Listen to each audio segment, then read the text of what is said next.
A firm sells variable cost and fixed cost 75 lakh, 42 lakh and 6 lakh respectively. It has borrowed rupees 45 lakh at 9% और उसकी equity capital है 55 lakh. What is the firm ROI?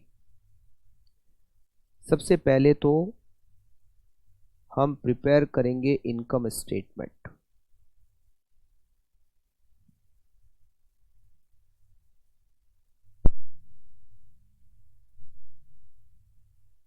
जितना बन सकता है उतना income statement बनाएंगे. Sales हमें दे रखी है 75 lakh less variable cost which is 42 lakh, contribution 33 lakh, less करेंगे फिक्स कॉस्ट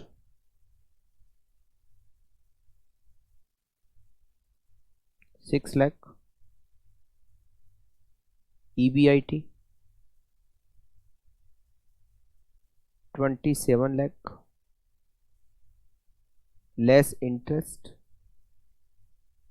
45 लाख का लोन दे रखा है 9% इंटरेस्ट की rate. It is 4,05,000.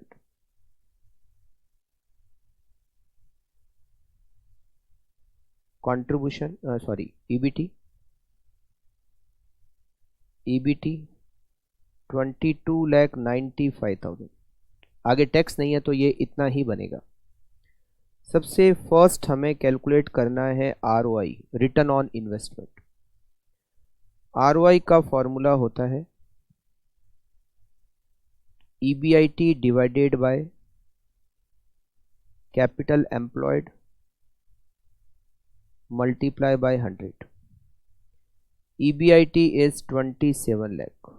Capital employed में equity share capital, preference share capital, debenture, loan, reserve and surplus सब कुछ इंक्लूड करते हैं. इस क्वेश्चन में लोन है 45 लाख का और इक्विटी कैपिटल है 55 लाख की और कुछ भी कैपिटल में नहीं दिया हुआ है. इन दोनों की टोटल होती है 1 crore multiply by 100 equals to 27%. Second point, does it have favourable financial leverage? Financial leverage favourable कब होता है और एडवर्स कब होता है? अगर रेट ऑफ रिटर्न मतलब ये जो आरओआई है अगर ये इंटरेस्ट की रेट से ज़्यादा हो तो फाइनेंशियल लिवरेज फेवरेबल होता है. अगर आरओआई इंटरेस्ट की रेट से कम हो तो फाइनेंशियल लिवरेज एडवर्स होता है. यहाँ पर आरओआई कितना है 27% और लोन लिया उस पर रेट ऑफ इंटरेस्ट क्या है केवल 9%. फाइनेंशियल लिवरेज मतलब हमें ये बताना है कि लोन लेना फेवरेबल है या नहीं. एक्चुअली क्वेश्चन यहाँ जो फाइनेंशियल लिवरेज फेवरेबल दे रखा है इसका मतलब लोन लेना फेवरेबल है या नहीं. Financial leverage is favourable because ROI is higher than rate of interest. 9% पर हम लोन ले रहे हैं और 27% हम अर्न कर रहे हैं तो लोन लेना फेवरेबल है.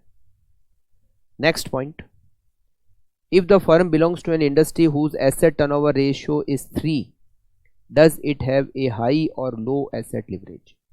इंडस्ट्री का एसेट टर्नओवर 3 है तो हमारा हाई है या लो है? एसेट्स टर्नओवर सबसे पहले तो हम हमारी कंपनी का कैलकुलेट करते हैं जिसका फॉर्मूला होता है sales divided by total asset. हमारी सेल्स है 75 लाख. टोटल एसेट्स में यहाँ बैलेंस शीट तो नहीं दे रखी है बट अगर हम क्वेश्चन में देखेंगे तो एक तो लोन का अमाउंट दिया हुआ है और एक इक्विटी शेयर कैपिटल का अमाउंट दिया हुआ है. लोन और कैपिटल इन दोनों को ऐड करने से रिजल्ट आएगा 1 crore.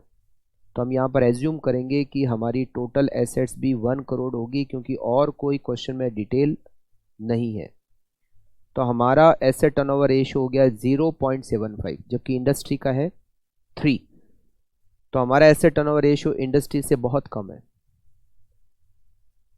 Assets turnover is less than industry average, industry के एवरेज से बहुत कम है। D point. OL, FL और CL को कैलकुलेट करना है। OL equals to contribution divided by EBIT, FL equals to EBIT divided by EBT,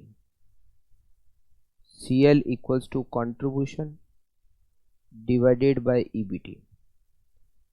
contribution 33 lakh divided by 27 lakh,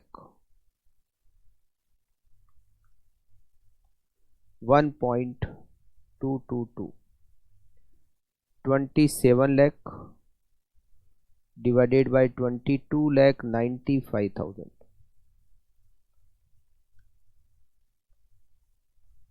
1.176। 33 lakh divided by 22,95,000, 1.438। या आप OL इंटू FL भी कर सकते हो। Point number next, if sales 50 lakh what is new EBIT? If sales 50 lakh, we prepare income statement. If sales is 50 lakh, what is new EBIT?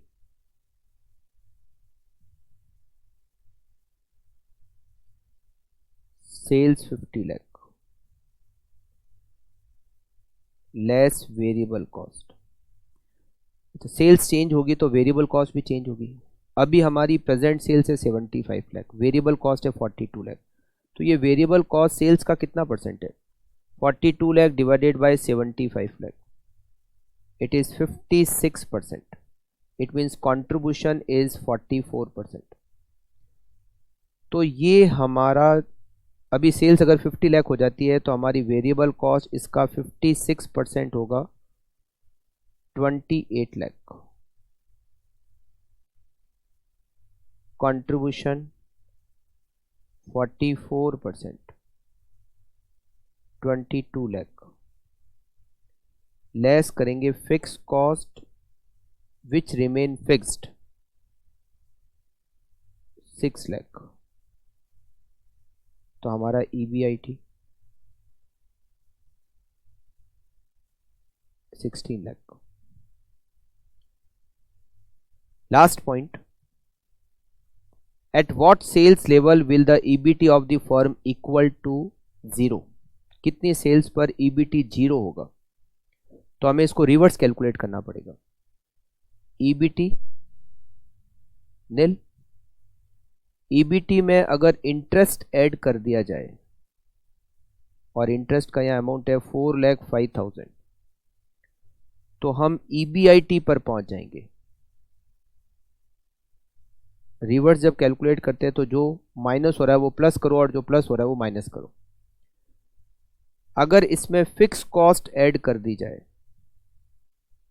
Which is 6 lakh,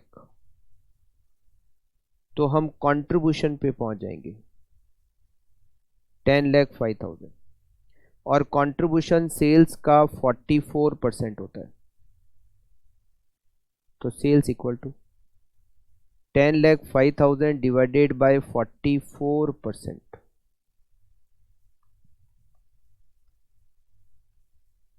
22,84,091।